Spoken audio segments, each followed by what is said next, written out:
Greetings and welcome back to Handshake.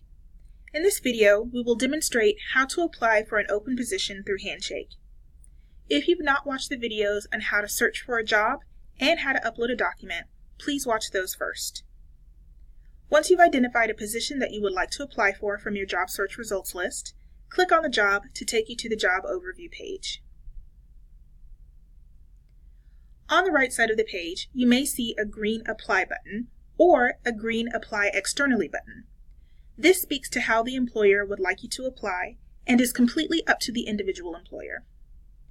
If the employer would like for you to apply through Handshake, you will click on the green Apply button, attach the required documents such as a resume or cover letter, answer a couple of questions regarding work authorization if you've not previously done so, and then click on the green Submit Application button.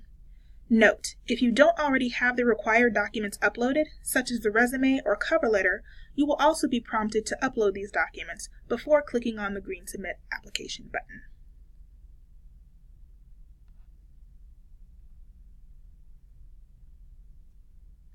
Once you click the green Submit Application button, you will receive a notification that you've successfully submitted your application.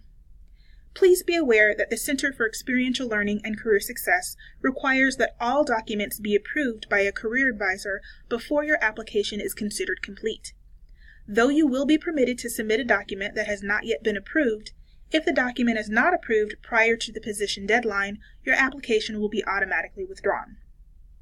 Because of this, in practice, it is a good idea to upload any documents well in advance of a position deadline and ensure that they have been approved in Handshake before you apply to any open positions. You can view all positions that you've applied for by going to the Jobs tab and clicking on the Applications link. This concludes how to apply for a job through Handshake.